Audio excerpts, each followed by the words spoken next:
It is a growing abundance of scenes like these that make most Americans wonder what has happened to the Democratic Party.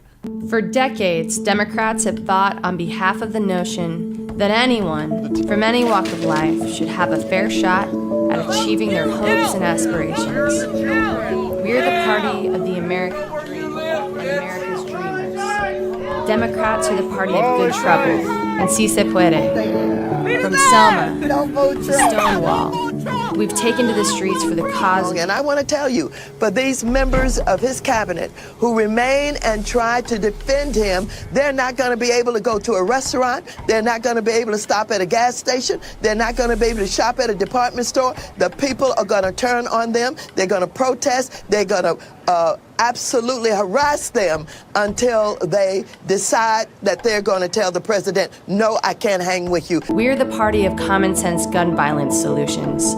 Congressman Steve Scalise, a member of House leadership, was shot and badly wounded. I just want to let people know that he wasn't evil, that he was, I guess, tired of some of the politics that are going on. That's what we just heard. Perhaps he wasn't evil, just tired of the politics. We're the party of the New Deal and the economic recovery. Because we know in our hearts that if you work hard and play by the rules, anyone ought to be able to get ahead. A homeless woman confronted as she showed her support for Donald Trump at his star on the Hollywood Walk of Fame. This woman's posters showing support for Trump were ripped up, and she ended up on the ground.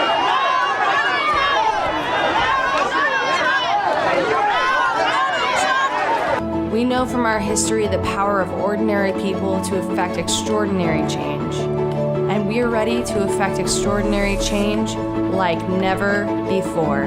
Hey, old boy!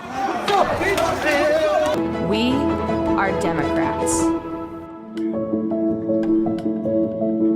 After 8 years of the subtle socialist mind control of the Alinskyite Barack Obama, it appears the Democratic Party has abandoned reason, accountability, and its traditional reverence for American values, and embraced socialism as their party marches forward over a cliff led by radicals like DNC Chair Tom Perez, while backing the protests of non-citizens, hijacking our rights to get their United Nations migration replacement point across. Alexandria Ocasio-Cortez, 28 years old, never ran for office before. Big progressive, calls herself a democratic socialist, actually, like Bernie Sanders did. She was a Bernie Sanders supporter. What's this tell you about where the Democratic Party is going today?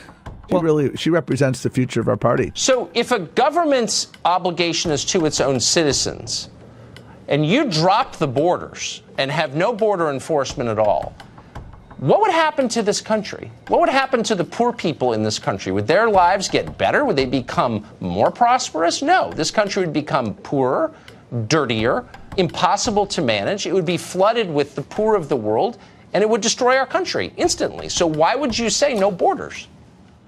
Well, I mean, again, no, you got a variety of voices in the Democratic Socialists of America. We like a jazz orchestra. You got different perspectives and orientations. We all don't agree on one particular policy all the time. Social media, under the left-wing guidance of Silicon Valley billionaires, is now regularly censoring the views of patriotic Americans, recently censoring the very document declaring our independence. The Washington Times writes, it was part of the documents in the week of America's Independence Day. The algorithms of Facebook decided that the Declaration of Independence was hate speech. The offending passage? Bill of Particulars against Britain's King George III. He has excited domestic insurrections amongst us and has endeavored to bring on the inhabitants of the frontiers, the merciless Indian savages, whose known rule of warfare is an undistinguished destruction of all ages, sexes, and conditions. Merciless Indian savages isn't exactly PC culture, but those were different times. Of course, liberal Democrat PC culture would dictate that we all live in the past, eaten away by guilt, regret, and paranoia. Gallup recently recorded a sharp decline by liberals and Democrats when asked whether they were extremely proud to be American. The real question is, are we as Americans extremely proud of the liberal Democrats? I don't even need a poll to conclude that a resounding amount of Americans would agree that the Democrats have become a menace to the foundation of the United States, while a significant amount of Republicans carry on as if it's just business as usual. Of course, we will know the real answer in November, won't we? John Bound reporting for Infowars.com.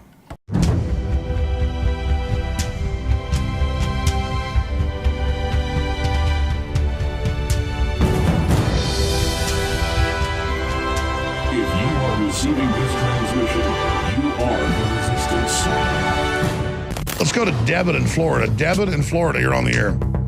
Great. Hey, thank you so much. Listen, I have bought your product, and I gotta say they're amazing. Anyone who's on the fence, buy it, because I've got Caveman, Superman Vitality, Secret 12, Vitamin Mineral Fusion. I've got the body armor. Wow, thank you. Wow. You're the type of listener that makes it all possible. Which nutraceutical does you like best? I really like the Vitamin Mineral Fusion, to be honest. That's amazing. Really incredible. I drank it in the morning, and I swear to you, I felt incredible. Like I haven't felt in weeks. My morning was fantastic, and I love you guys. I love the InfoWars crew, and I just want to, I want to take this opportunity to tell anybody out there who's on the fence.